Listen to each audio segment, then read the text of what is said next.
Pronto. Bem, sejam bem-vindos, então, a mais esse encontro, né, essa nossa conversa. Na semana passada, nós começamos a discutir a habilidade de reading, se é que vocês lembram. E nós estabelecemos que essa habilidade de reading, ela é a que melhor produz aquela separação em que você utiliza ou para exercício ou habilidade para o desenvolvimento desta capacidade, né? Então, vocês lembram que eu falei para vocês que você pode usar o texto para praticar os elementos estruturais, né? Porém, nessa visão comunicativa, o que nós queremos é desenvolver a habilidade e a capacidade do interpretar o texto, né?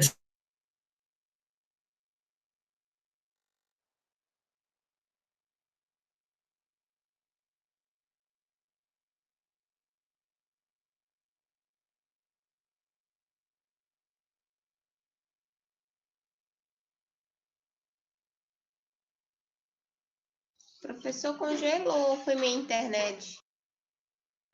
Congelou para mim também. Para mim também.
Olá, gente.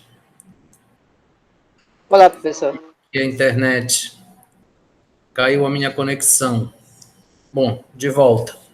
Então, como eu estava dizendo a vocês, na semana passada, nós estávamos discutindo as características da habilidade de reading.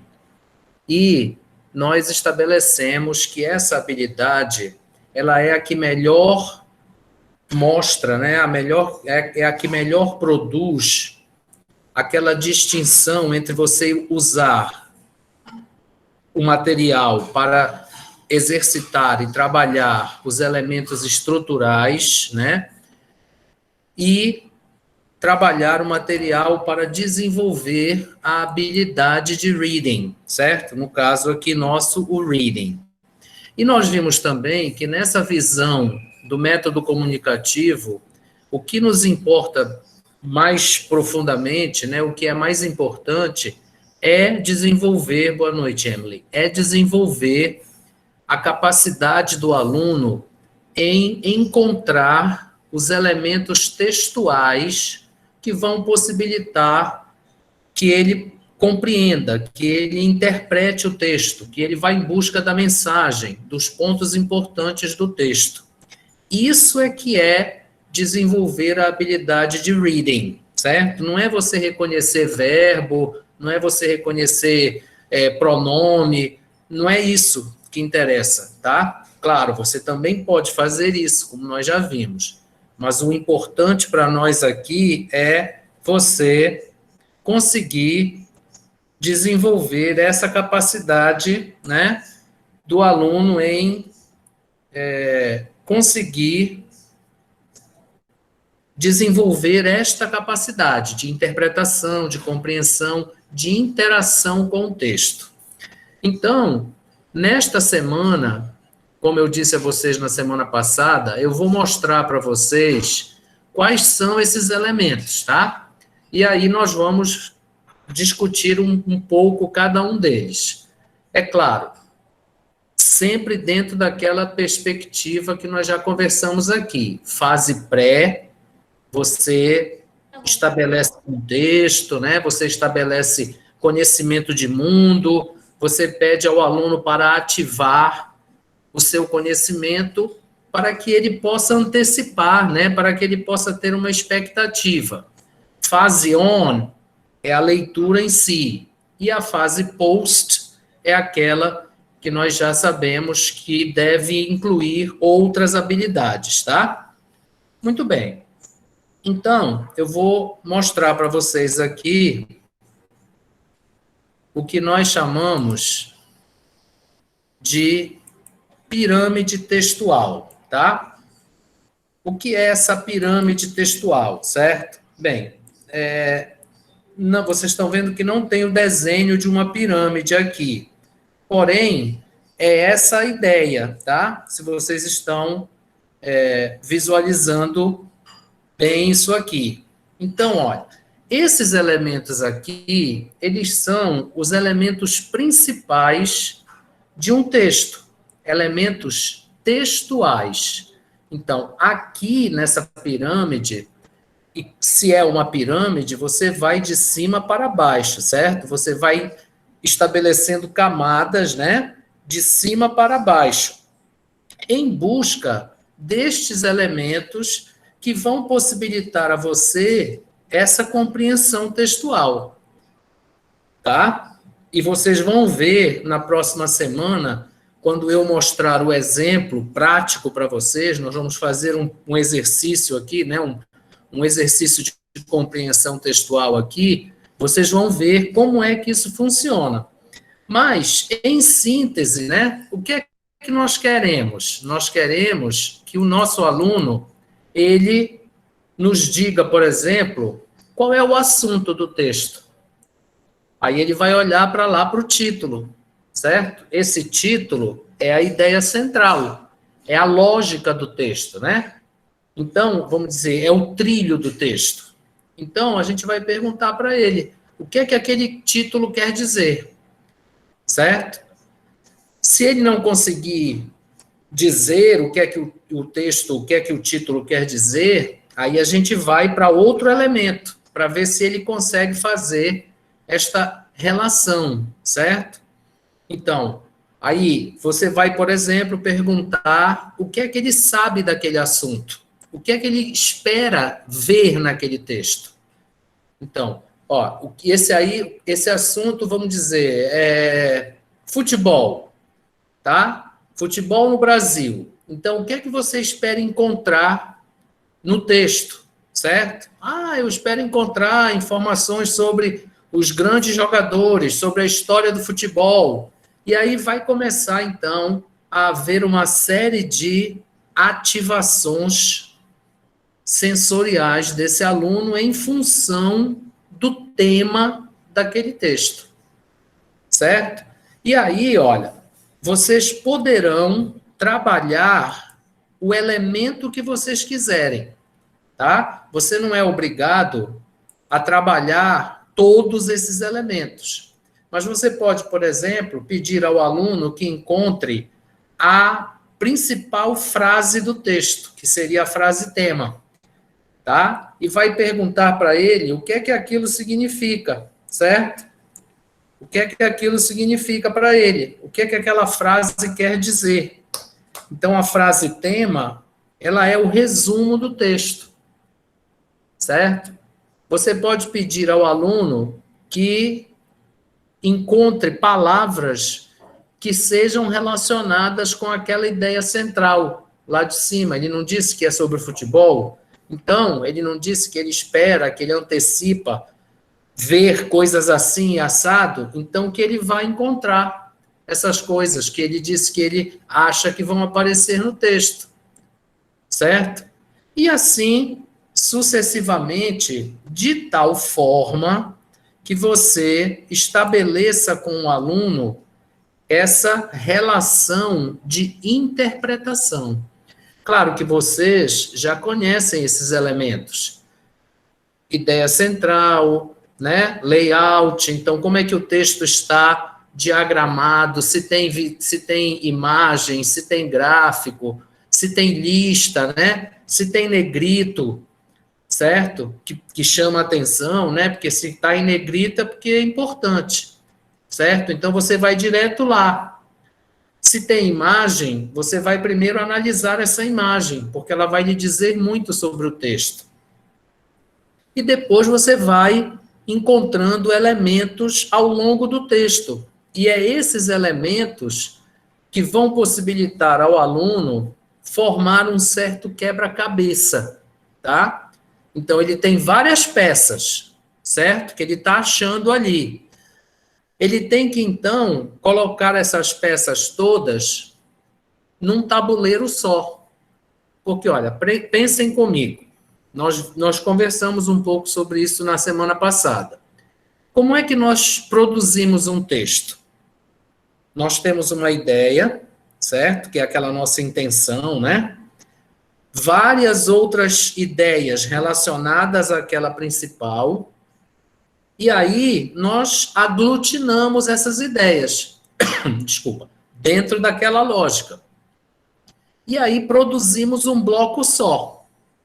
Então, se eu sair de pequenas partes e fiz um bloco inteiro, eu posso pegar esse bloco inteiro e encontrar aquelas partes das quais eu iniciei o meu texto.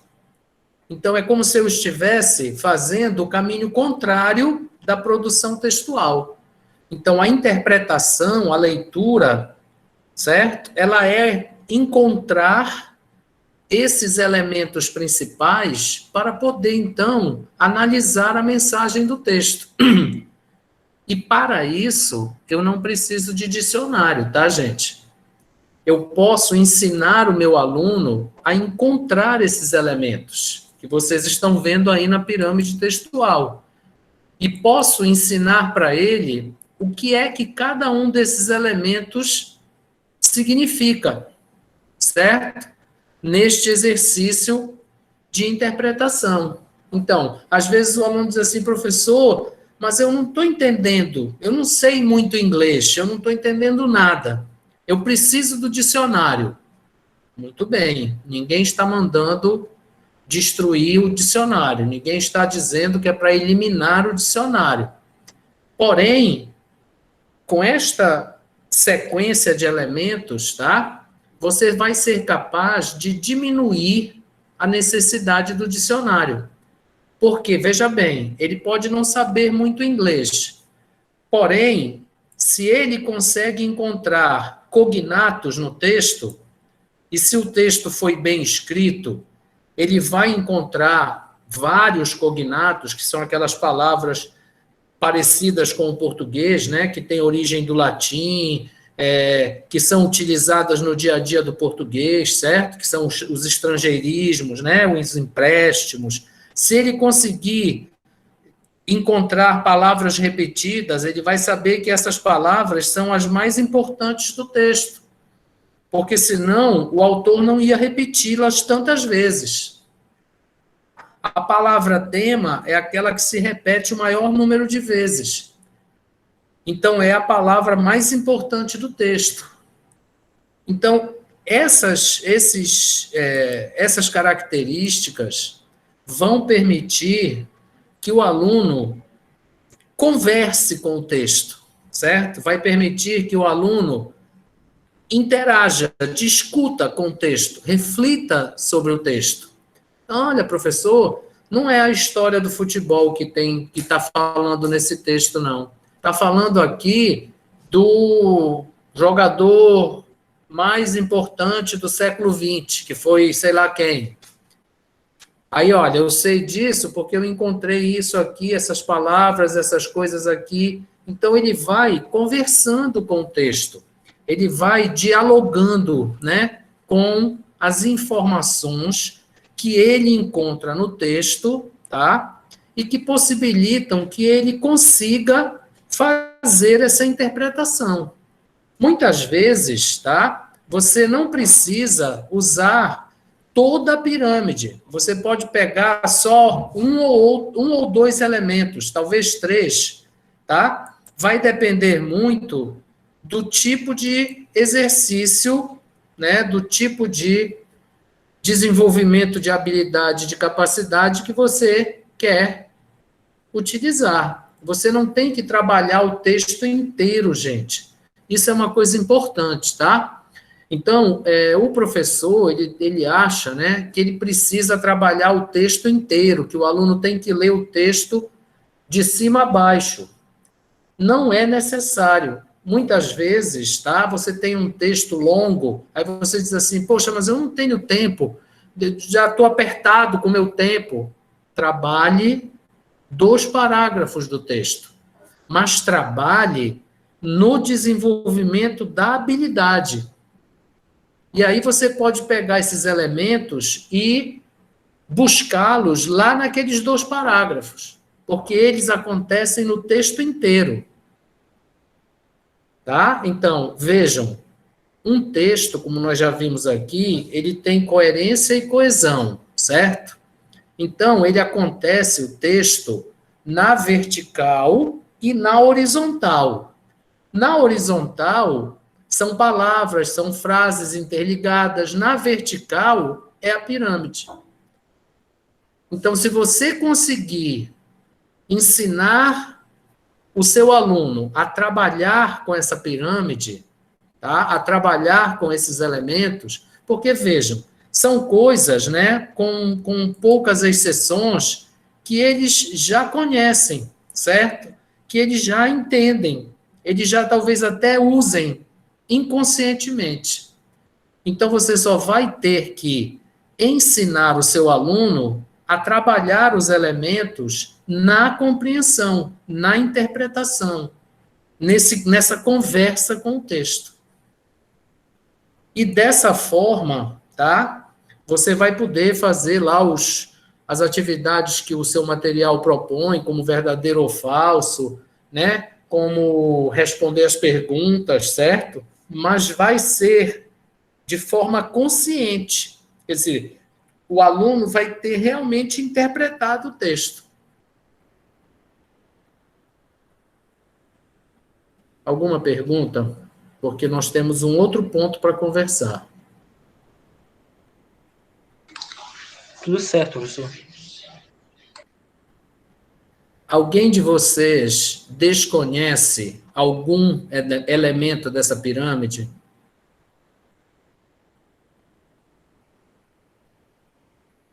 Ou vocês conhecem todos esses elementos? Olha, vocês imaginem, se você conseguir, por exemplo, que o seu aluno tire todo aquele exagero do texto, né? Toda aquela parte que a gente chama de gordura, e deixe lá só os elementos mais importantes, mesmo que ele precise usar o dicionário para um elemento ou outro, ele vai ser capaz de lhe dizer, professor, eu já entendi, eu sei o que é que o texto está me dizendo. Claro que se o texto é em português, ele pode fazer a mesma coisa, tá? Ele pode usar a pirâmide do mesmo jeito, só que será mais fácil, ou talvez ele nem precise. Mas se é uma língua estrangeira, e o aluno com certeza terá mais dificuldade, ele pode usar essa pirâmide, certo? E dessa forma, ele formar esse mapa na cabeça dele, esse quebra-cabeça, certo? E aí, ele vai começar a dizer assim, mas olha, eu já vi isso na televisão, olha, eu já tive essa experiência, alguém me contou uma história assim, assim, olha, professor, eu conheço essa pessoa aí do texto, eu já vi um filme com ela. Isso, né, são aquelas características que nós sabemos serem importantes, como, por exemplo, a intertextualidade, né, a atualização do texto, certo? A intencionalidade. Então, nós não estamos fazendo nada que não seja utilizar aí aqueles fatores pragmáticos do texto, certo? situacionalidade, informatividade, funcionalidade, atualidade, a intertextualidade. Então, aqueles fatores que possibilitam você a entender o texto. Como aqui nós estamos tratando de uma língua estrangeira, eu quero dizer a vocês que essa pirâmide textual aqui, ela serve para qualquer língua, tá, gente? Não é só para o inglês, não. Se você pega um texto, tá, em outra língua, claro, você precisa ter um conhecimento básico, né, da outra língua.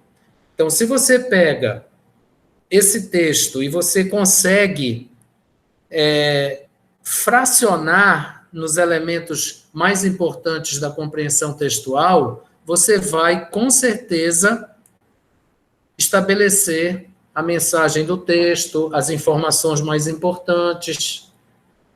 E dessa forma, então, você desenvolve a habilidade de leitura, porque isso é que é saber ler. Não adianta você passar o olho pelas orações e dizer assim, isso é verbo, isso é advérbio, isso aqui é um período composto por coordenação, se você não consegue identificar as relações de sentido e significado estabelecidas no texto, como nós já falamos anteriormente. Se vocês tiverem alguma pergunta, façam, senão nós vamos passar para o próximo ponto.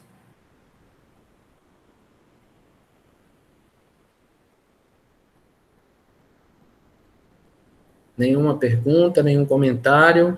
Está claro a pirâmide? Sim, professor. Muito bem. Ninguém tem nenhuma dúvida, então, né? Muito bem, gente. Ó, diante deste fato, o professor, ele normalmente se depara com um certo problema, tá? Ele se depara com uma certa sinuca, né? Vamos dizer assim. Por quê? Porque nós precisamos decidir o que é ou que tipo de leitura os nossos alunos devem fazer, ou o que é que eles vão conseguir fazer, certo? Então, nós precisamos estabelecer quais textos nós vamos trabalhar com os nossos alunos. E aí, nós temos dois caminhos, tá? Um é utilizar o que nós chamamos de textos reais. E outro é o que nós chamamos de textos autênticos. Qual é essa diferença entre texto real e texto autêntico? Bem, texto real seria aquele que vocês pegam, né, e utilizam do jeito que ele está. Então, você achou um texto bacana na internet, né, ou numa revista, aí você diz assim, esse texto é bom, vou usar. E o texto autêntico, ele é um texto real, certo? Porque ele é um material autêntico, né? Você não copiou, nem fez nada com ele. Ele é um texto autêntico, ele é real, porém, você adaptou esse texto para aquela turma que você tem. Então, você estabeleceu ali um nivelamento do texto para as condições daquela série. Então, por que eu falei que o professor está diante de um dilema? Porque, assim, ao mesmo tempo em que é importante que ele utilize textos reais, em uma língua estrangeira, vai ser complicado você pegar, por exemplo, um texto da revista Time ou um texto do jornal The New York Times e levar para a sua sala de aula de inglês para os alunos trabalharem. Não só vai ser complexo, tá? Como muito provavelmente, mesmo fazendo tudo isso, eles não vão conseguir trabalhar, porque vai estar muito acima do nível que eles têm. Certo? Então, nós já falamos aqui que é importante você utilizar vários tipos de texto, né? Vários gêneros textuais. Então, agora vocês me digam, imaginem você levar um texto literário para a sua sala de aula de língua estrangeira, tá? Um texto do Shakespeare. Vamos lá, Romeu e Julieta, Hamlet, no original, O Morro dos Ventos Uivantes, certo? Não vai adiantar. Por quê? Primeiro, o seu aluno não tem aquele nível. Segundo, um texto literário original foi escrito há muitos anos atrás. Não é mais a língua e o vocabulário e as estruturas e tudo mais que interessa para o seu aluno neste momento. Então, não adianta você escolher este tipo de texto. Você pode escolher a obra, porém atualizada, né? Comentada. Você pode escolher a sinopse da obra. Se você não estiver ensinando a disciplina literatura, você pode escolher a sinopse da obra. E mesmo que seja uma aula de literatura, você não tem que necessariamente ler a obra no original.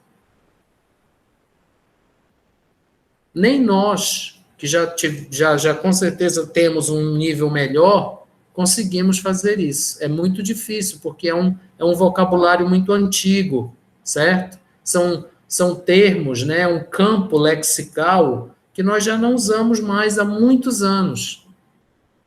Então, apesar de ser um texto real, tá? Não é um texto útil. Então, nós costumamos refletir em cima desses dois aspectos, tá? Textos reais, textos autênticos.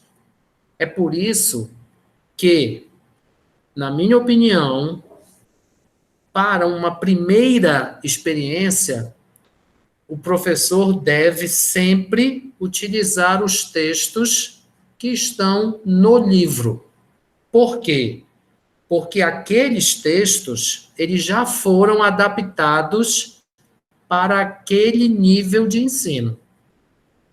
Então, eles são textos autênticos, porque eles já foram manipulados para serem trabalhados naquela faixa.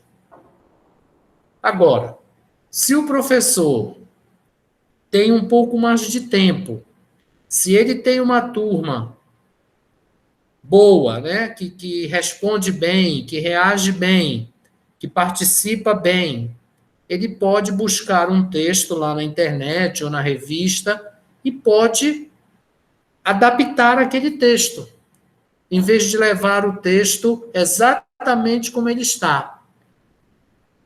E vocês sabem que o professor, ele vive aperreado, né? Ele vive atribulado de coisas. Ele vive correndo. Então, é muito mais fácil ele pegar o texto lá da internet e copiar do jeito que está. Imprimir ou fazer alguma outra coisa e levar para a sala de aula daquele jeito. Muitas vezes, o professor sequer lê o texto antes de escolhê-lo. Ele seguia pelo assunto apenas. E muitas vezes não é um texto dentro das condições daquele nível que ele está trabalhando.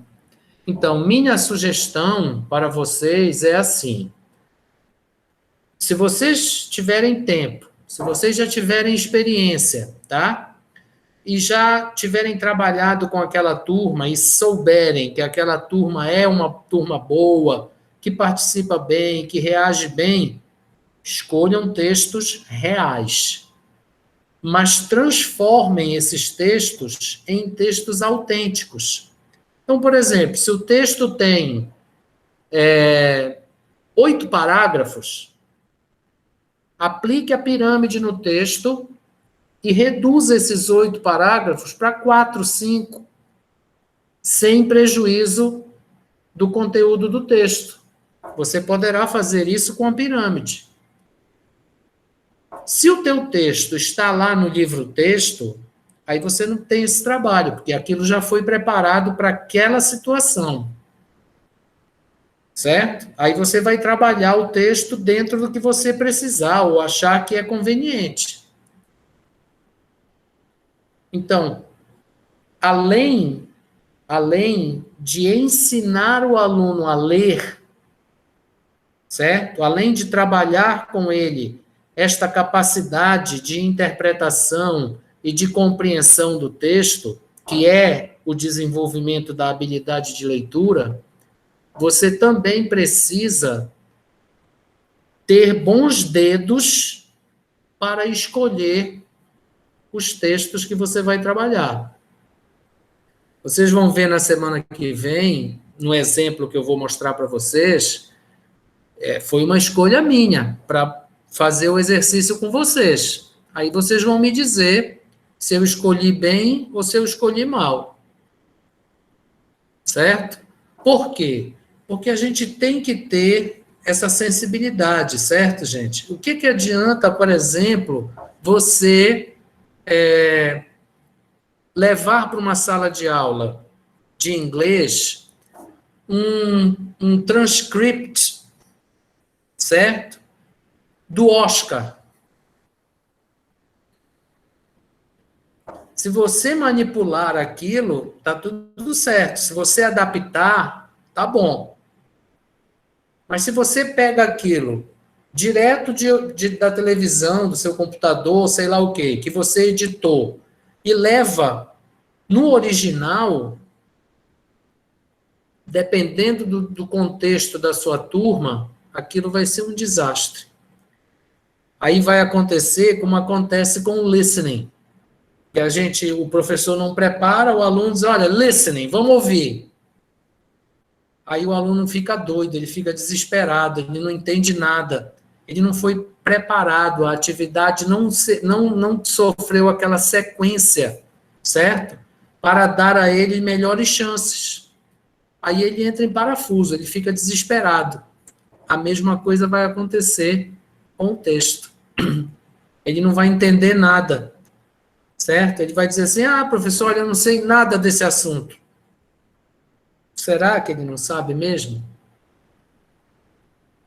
Então, se você entra de sola, certo, no aluno, em vez de trabalhar e de desenvolver essa capacidade, essa habilidade de leitura, vai ser um desastre. Vocês sabem que o aluno brasileiro, e isso é um agravante, né? Ele, como nós conversamos na semana passada, ele não tem o hábito da leitura. Ele não gosta de ler. E isso agora está muito pior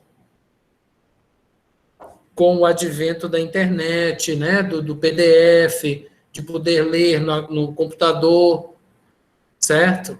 O aluno, ele perdeu o hábito da leitura.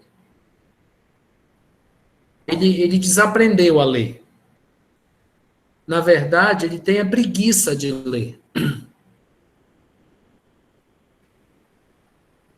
E nós não podemos contribuir para isso ficar ainda pior. E nesse contexto em que nós estamos, é ainda mais sério. Porque não tem outro jeito, né? Não tem outro jeito. E vocês sabem que o aluno brasileiro, infelizmente, ele não tem essa cultura da habilidade de ler. Ele quer ler encontrando o significado das palavras individualmente, no dicionário. Ele quer ler, dizer para ti assim, olha, eu já sei o que significa essa palavra. E o que é que adianta isso? Se ele não conseguiu entender que relação aquilo tinha com o resto do texto. O que é que o autor estava tentando dizer, transmitir? Se era importante ou se não era para o texto, às vezes, o aluno perde um tempo desgraçado atrás do significado de uma palavra ou outra que não é palavra-chave para o texto. Perdeu tempo e aquela palavra não trouxe nenhum efeito para a interpretação textual. Então, nós precisamos, e em especial com a leitura, com o reading, nós precisamos fazer aquelas 3 fases, a pré, a on e a post. Nós precisamos trabalhar essa capacidade com o nosso aluno. É claro que, se você achar que você precisa fazer um exercício de leitura para treinar pronúncia, você vai mandar ler em voz alta. Não precisa ler o texto todo, mande ler só aquilo que lhe interessa, para você praticar determinada coisa. Se você quer estabelecer, se você quer fazer um exercício com algum elemento gramatical, tudo bem, você, olha, vamos lá, vamos marcar os advérbios de modo. Como é que você sabe que esse advérbio é de modo? Você poderá fazer isso sem problema, tá? É importante que você também faça esse tipo de coisa. Mas isso é leitura como exercício estrutural. Não é leitura como habilidade. E vocês sabem disso. Leitura como habilidade é você ter a capacidade de entender o que você leu. E isso é uma forma de fazer isso. Ficou claro, gente, isso para vocês? Nenhuma dúvida? Sim, ficou claro. Certo. Bem, vocês devem ter, não sei se estranhado, mas reparado, né? Que essa semana vocês estão tendo outra atividade sem pontuação, porque é aquela semana de fechamento das notas do primeiro NPC. Então, como vocês já têm os 10 pontos naquelas 4 atividades que foram pontuadas, não havia mais como acrescentar pontuação.